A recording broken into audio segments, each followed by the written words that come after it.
What's going on with your YouTube? This your boy Young Eli bringing you another sports vlog. This time it's a first edition. We're going to talk about the WWE.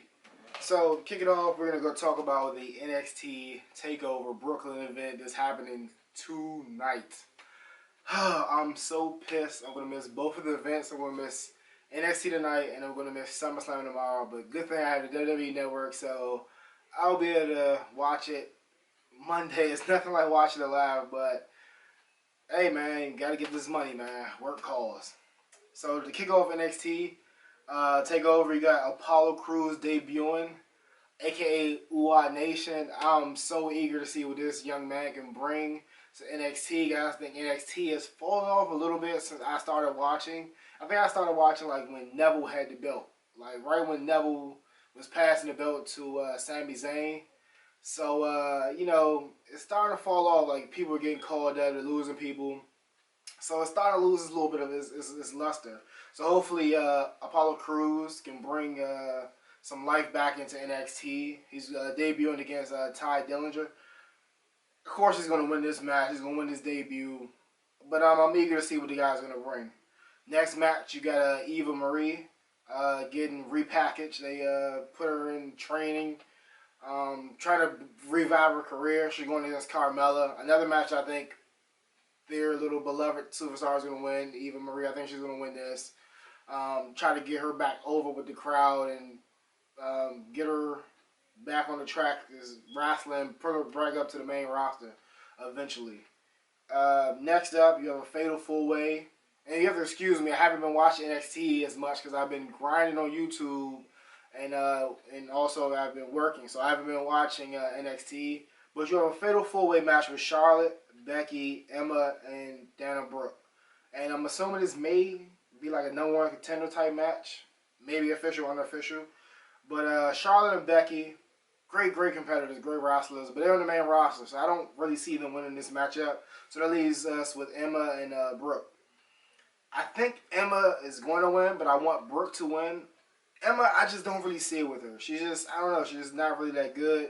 The in-ring worker to me, her character, especially now since she's kind of like in some trying to transition period from going to a face to a, she's a heel now.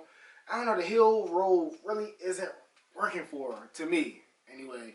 So, I mean, I don't want to see her getting a push. She just doesn't do it for me. But Brooke, she really intrigues me. And she very athletic, pretty young girl.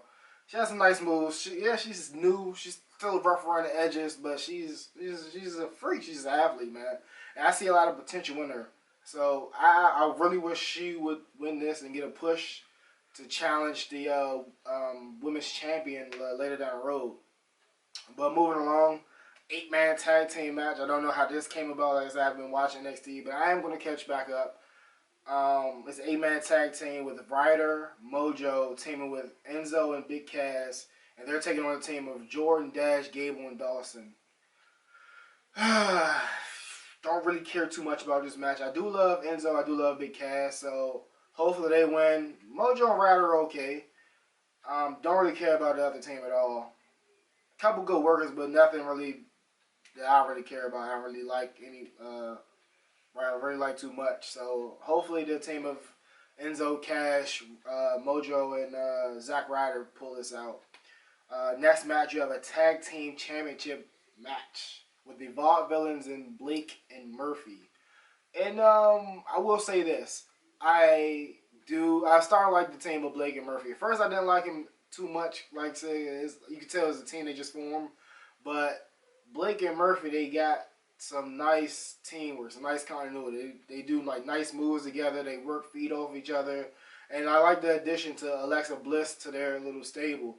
So I mean, it's a nice team, nice look. They're absolute great workers in the ring, and I hope and I think they're gonna hold this belt for a little bit longer. Surprising they gave the push to the Vaudevillains, which is crazy because they were off TV for like a little while, as far as I remember. I know they might have been brought back the last couple of weeks that I missed, but they was off TV for the longest, because you got to remember, they were challenging like the Lucha Dragons for their belt, and then after that, they just went missing. But Vaudevillains, nice team. I don't want them to get a push right now. I want them to build back up their momentum. I like what Blake and Murphy are doing. I want them to hold the belt a little bit longer. Solidify their legacy as a nice, one of the best tag teams in NXT history, show history. But I want them to hold the belt a little bit longer. Another match is Tyler Breeze versus Thunder Liger. This match is gonna be a little bit crazy, man. Like Liger is a legend, man, and I'm glad he's working with Tyler Breeze. Tyler Breeze is one of my favorite acts down in NXT. When I look for a wrestler that I like, is like one of my favorites, I look at like the whole package. Character, the way they can personify that character, bring that character to life, make me think that that's actually that character, and also the in-ring ability. Like you kind of need both to be like one of my favorites, and also to really succeed in this business. And I think Tyler Breeze has, for whatever reason, he just hasn't been able to get over that hump to actually win the belt. He's been in NXT for like the longest, and I would love to see him maybe get like a little title run before he hits the main roster. If he hits the main roster, I mean, I think he can be on the main roster. I think he'd be like nice breath of fresh air on the main roster. So hopefully Tyler Breeze can take this, man, build up some momentum, get that number one title shot, number one contender shot, win a title, or maybe just get a push to come to the main roster, man. Really looking forward to Tyler Breeze on the main roster. Next up, you have Samoa Joe versus Corbin, and this is going to be a crazy match. I admit, I'm getting back into wrestling. I haven't been watching wrestling for a while, and I didn't really watch other networks, other companies. So I'm still new on Samoa Joe. Oh, I heard good things about him. He's a legend. He's a great worker. And then he's going against the guy they're trying to push in Baron Corbin, which I don't think is ready. He's just like one of those guys who has the look. Like same thing with Roman Reigns. I don't think Roman Reigns is ready. They try to push him, then go over the crowd. Corbin is getting that same reaction down in NXT. Like the crowd is just heckling him, saying he can't wrestle, and it's true. It's like all he does is like 20 to 30-second squash matches, and like that's not going to cut it. I think they should actually train him, get him a better skill set, get him a little bit better before they give him this dominant squash match push. And I would like to see Samoa Joe win this matchup. Next matchup, which is one that's near and dear to my heart, as you can see, is the Women's Championship match. And I just absolutely love Sasha Banks. I absolutely love the women who've come from NXT, starting with Paige. Amazing talent. And then the people you have down there now, and also the people who are coming up too, because Charlotte, Sasha, Becky, they're pretty much on the main roster now. So you have Sasha versus Bayley for the women's title. And although it's going to be a sad day to see Sasha lose it, but I mean, she's going to be in the main roster, so I don't really see them doing it too much when she's just dominating both.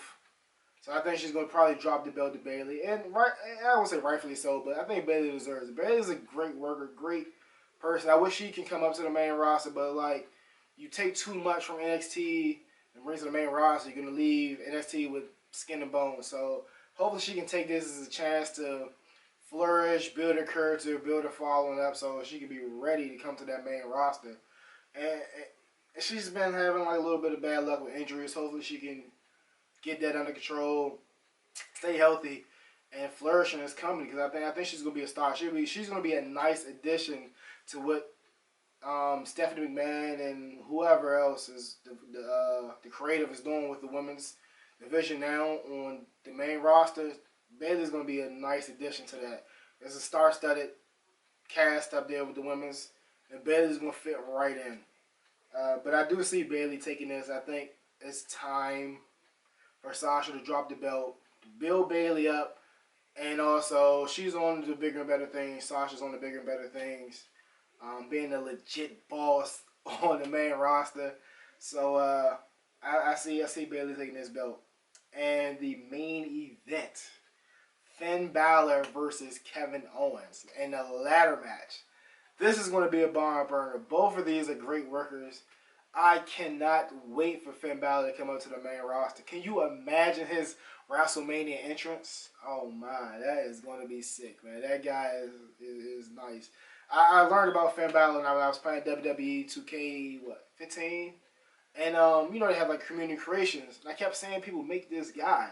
This is before he was signed to WWE. So like I said, I didn't watch any other company like the Japan Wrestling, Ring of Honor. I didn't watch any of that stuff. It wasn't really hip. I'm just getting back into the swing thing of wrestling, but I will start to check those things out. But long story short, I kept saying people like have his logos, his face paint, making him on the game, and he looks badass.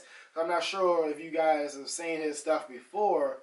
Like he has like all different types of face paint. He has like Punisher, Spawn, and he just looks cool. So I was like, man, let me check this guy out, and I found out about him, seeing some of his matches in Japan, and then I found out NXT was signing him, and that's like one of the key things that made me start watching NXT. And thankfully I did, because NXT is just it was good. Hopefully they can get back to it. But to the match, this is going to be a great match, man. I got Finn Balor winning this, holding on to the belt. I think he's going to go over Kevin Owens. Kevin Owens is going to make him stronger. I think Finn Balor's going to have like a nice title run in NXT, and they come on up.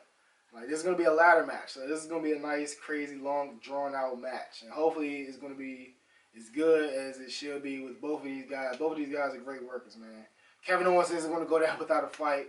But, man, I think the coup de grace is going to be too much for Kevin Owens, man. And we're going to move along to Summerslam.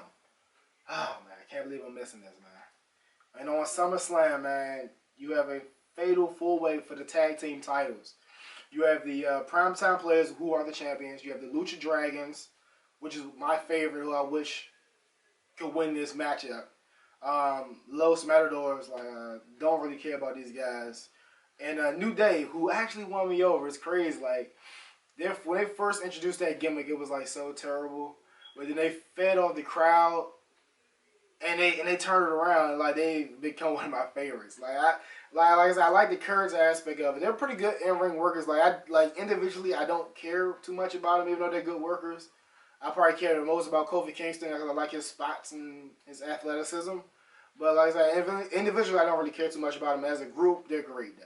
They're great. So this is going to be a good matchup, man. Primetime Players aren't bad. Nice chemistry, but I don't know, man. Like, I wish the belts was on New Day or Lucha Dragons. Lucha Dragons because they deserve it. It's an awesome team. And New Day because, like, you know, when you're the champs, you get a lot of TV time and they can cut good promos. And, like, they absolutely deserve it. They turn a shit situation to absolute gold. So, their title run wasn't long. And I think they could have milked that a little bit longer. Moving on, you have the IC, the Intercontinental Championship match, which is, ugh. Like, oh my God. Big Show, Ryback, and Miz. Big Show, no disrespect, I know you're a legend in this company. You've done a lot of things, pioneer. But your time has come, brother. Like, I can't stand watching Big Show matches. They're just so boring. And then, like, I don't really care for Ryback. I know, like, the kids love him. Feed me more.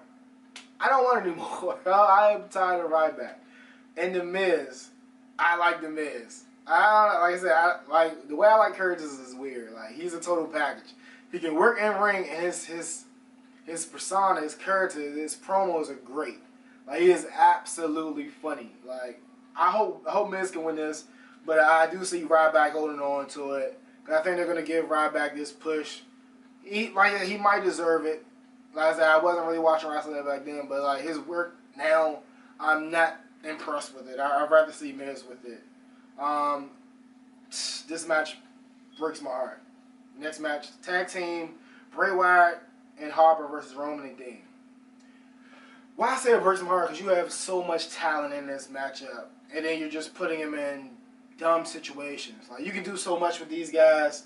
Like, I absolutely love Bray Wyatt. Great in-ring worker. Even though he needs to touch up on, he has like some bad matches. Harper is good. I think you can give him a nice push. Not too really sold on Roman, even though that's my co-host who hasn't been with me the last couple episodes. That's my man Cowboy Kev. That's his man. Not too sold on him. In-ring is not that good to me.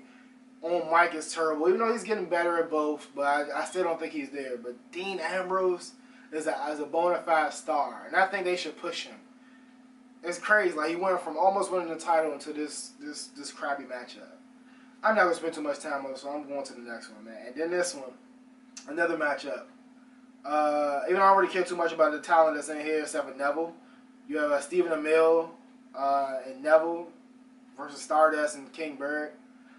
Like, Neville deserves so much more. Even though I will say he's probably not, I don't mind him as much as the rest. The last team I just talked about, last superstars. I don't mind him being as much because he's new to the main roster, so he's gonna have to earn his bumps and bruises and go through his bumps and bruises to earn his run. But he's been putting on great work. Like, I think you can utilize him better going against better talent than put him in like dumb matches like this with the TV star versus Stardust and King Bird, like whatever. Now this versus starts to heat up. Some good matches. You got Kevin Owens. He's going to fight on NXT Takeover, and he's also going to fight on the Summerslam. So that's how much these guys are the future. They're on 2 pay-per-views back-to-back nights. Like, when has that happened? But this is going to be a good matchup. Kevin Owens and Cesaro. I was kind of bummed about Cesaro and Kid Team getting put on the back burner because Kid's injury. But Cesaro deserves his push. The guy is like super talented. He deserves his push. I wouldn't be mad at whoever wins this matchup, even though I think Kevin Owens is going to win this matchup because he's like the golden boy with the company. I think they're going to have him win this matchup. But it is going to be an absolutely beast, though. Both of these guys can absolutely put on the show. So this match is going to be a 5-star matchup, I can tell you that. And then you have the women's tag team matchup. Team Bella, Team Bad, and Team PCB. I wish they'd have kept the submission sorority. I don't know. I kind of like submission sorority. Sound kind of cool. And it fits. They all, you know what I'm saying, submission specialists. It had a nice ring to it. I wish they'd have kept it, but PCB, I guess so. But I got Team Bad taking this. And, because, you know, legit boss. You have the best, I ain't even gonna call her a diva. You have the best woman superstar on the roster on that team. So I have to go with Team Bad. I have to go with Team Bad. Naomi's not no pushover. Even though I don't really care for her too much. She needs a little bit of work. And Tamina, I don't know, man. I don't know. I think she's just, maybe, I don't know, it seems like she's just too injured to do too much. But she's the muscle. So hopefully, I like the little team they have there. Sasha being the mouthpiece. Naomi backing her up. You got the muscle and Tamina. But it's going to be a tough because you got to go against Team Bella. And Team Bella is no slouches with Nikki and Brie and Alicia Fox, who's pretty much dead weight there. They are carrying her, but that's the team you have to beat. And then, like, my second team, I love PCB. I love Paige. I love Charlotte. I love Becky, sorry. That's going to be a nice team to beat. Tough team to beat. So, man, it could go either way, but I'm going Team Bad. And then singles, you have little love affair singles with Dolph Ziggler versus Rusev. It's tough. I like both of these guys. I love Dolph Ziggler. I think he should get more of a push. And you have Rusev, who definitely deserves more of a push. This is going to be a tough matchup. I cannot call this, and I do not know who I want to win because I absolutely love both of these superstars. But it's going to be a good matchup, man. If I have to like fire off the hip and pick, I think I'm going to go. I think it's going to be like one of the fan favorites with Dolph winning over Rusev because Dolph and especially Lana. Oh my God! If you see this, Lana, sorry Rusev. I know that's your girlfriend in real life, but you're bae. You're bae. Oh man! But if I had to fire off the hip, I'm going with Dolph and Lana because they're just white hot right now. I think they're going to win. Next up, singles matchup, Orton versus Sheamus. Don't really care too much about this. I love Randy Orton, though. I just absolutely don't care for Sheamus. I'm so pissed they put the damn Money in the Bank over him. Well, maybe I'm not, because hopefully they don't let him beat my man Seth Rollins. But I'm going with Orton over this. I don't know. Sheamus just doesn't do it for me. He's like one of those guys who came along when I wasn't really watching wrestling. I absolutely hate his look. I mean, it's not even that he's pale, because I like Paige and Paige pale. But like, especially now that he has a stupid mohawk. Oh my God. I don't know. He's in ring. It's solid, but it just doesn't wow me. So I don't really care too much about Sheamus. And then you have the belt for belt, man. Seth Rollins, the WWE champion, versus Cena, the U.S. champ, winner takes all. I am rocking with my boy Seth Rollins, man. He's gonna make you guys who doubt him believers, and he's gonna walk away with both titles, man. The first time in WWE history to have both of these belts at the same time, man. The future is now with Seth Rollins. Are you guys are ready? Cena's a great worker, even though he's kind of like PG. I mean, I like Cena though. He cuts good promos. He's a solid worker. You know what I'm saying? I have no problem with him. I know a lot of people hate him, dislike him, and probably rightfully so because he's a 15-time champion. People do get tired of these things, so man, that's why I'm glad I came back when wrestling's kind of going over new things and bringing new faces, new people as champions. So maybe that's why I don't really have any problems with John Cena. But the main event, the rematch, you have Brock Lesnar versus The Undertaker. And I don't know why they did this. I mean, I'm not too mad at it. I don't know. I just don't know, man. Like, Taker is, like, so old right now, man. It's interesting to see how they're going to book this. I don't know if he's going to be able to take that many bumps from the Suplex City of Mayor. Like, so hopefully they bring this along good. And I'll be interested to see who wins. And I'm going to throw a bold prediction out here. Because I still think they want to do something with Sting. So I think Sting may interfere in this matchup. I think Brock Lesnar might be the neutral kind of face. And The Undertaker might be like kind of heelish role in this little feud. I think Sting somehow interferes in this matchup. And they're going to push that Sting versus Taker for like WrestleMania or something like that. I'm thinking, I don't know, bold prediction. I'm just firing off the hip. But in this matchup, like I said, I don't know we're going to have like a clear-cut winner. Because I think it's going to end in interference. But I don't know, man. I just hope this match delivers. Hope it's just not too bad. Cause I know Taker is like pretty much on his last leg. I don't know if he's going to be able to really wrestle for too much longer, man. So I just hope he can take some of these bumps and bruises from Suplex City. Unless they have like another like script that Brock Lesnar can do. But like the last couple matches, all he does is suplex people all match long. So it's going to be interesting to see how that folds out. But man, this is like a brief breakdown of the NXT Brooklyn Takeover and the Summerslam. Like, comment, and subscribe. And also share this on your social media pages, man.